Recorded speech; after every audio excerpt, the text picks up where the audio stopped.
소련에서 비용은 많이 들지만 비를 만드는 기술이 있다고 하고 또 그 밖에도 비를 만드는 과학 기술이 있다고 하던데 어떤 원리로 비를 만들까요? 안녕하세요. 지식틀치기입니다. 먼저 답변 드리기 전 이미지 저작권상 화면과 음성이 고르지 않은 점 양해 바랍니다. 영상을 끝까지 시청해주시고 좋아요 한 번씩 눌러주세요.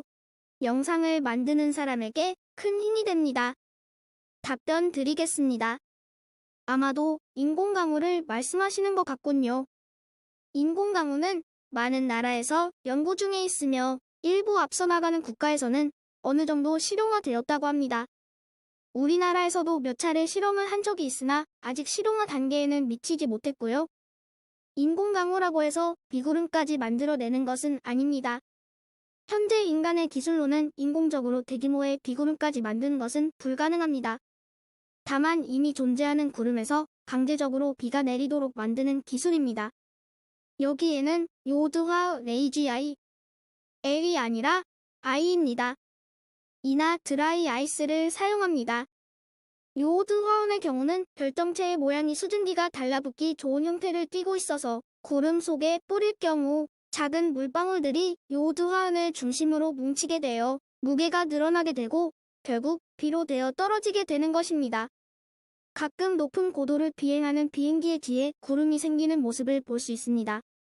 비행기의 배기가스에는 작은 먼지 같은 게 많이 포함되어 있습니다. 이러한 작은 입자들이 요오드화원과 같이 일종의 은결핵의 역할을 해서 주변에 수증기가 달라붙어 커지게 돼서 구름을 만드는 것입니다. 일반 먼지들도 은결핵의 역할을 할 수 있지만 효율성의 차이겠죠.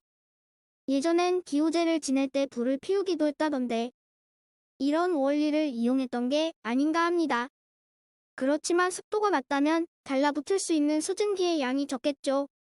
따라서 비행운이 잘 생긴다면 습도가 높다는 말이 됩니다. 거기에다 바람까지 세게 분다면 기상활동이 활발하다고 볼 수 있고 오래 지나지 않아서 날씨가 나빠질 가능성이 높아지게 됩니다. 반면 드라이 아이스는 냉각제로서의 역할을 하게 됩니다. 드라이 아이스를 구름 속에 뿌리게 되면 그 일대의 온도가 떨어지게 되고 결국 상대 습도가 높아지게 돼서 작은 물방울들이 점점 커지게 되고 마침내 비로 되어서 떨어지게 됩니다. 여기서 잠깐 절대습도와 상대습도에 대해 간단히 설명을 드리겠습니다. 절대습도란 말 그대로 일정 공기 중에 포함된 수증기의 양을 말합니다. 따라서 온도의 변화에 영향을 받지 않습니다. 그러나 대기의 온도가 높아지게 되면 대기가 포함할 수 있는 수증기의 양이 많아지게 됩니다. 반대로 온도가 낮아지게 되면 포함할 수 있는 수증기의 양은 줄어들게 되고요. 따라서 온도가 높을 때 수증기가 거의 가득 찬 상태에서라면 수증기는 그대로 수증기 상태로 있을 것입니다.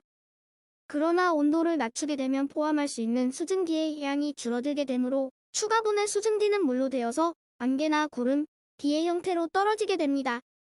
즉, 어느 온도에서 포함할 수 있는 수증기의 양에 대한 실제로 포함한 수증기의 양이 상대 습도인 것입니다. 결국 절대 습도가 같다고 했을 때 온도가 높으면 온도가 낮을 때보다 상대 습도는 더 낮아지게 됩니다. 포함할 수 있는 수증기의 양이 더 많으니까요. 지금까지 지식틀찌기였습니다. 다음 영상은 더욱 호기심 많은 질문들로 업데이트될 예정입니다. 구독하시면 일상생활에서 가끔 궁금한 질문들이 함께할 것입니다. 지식과 상식 얻어가세요. 감사합니다.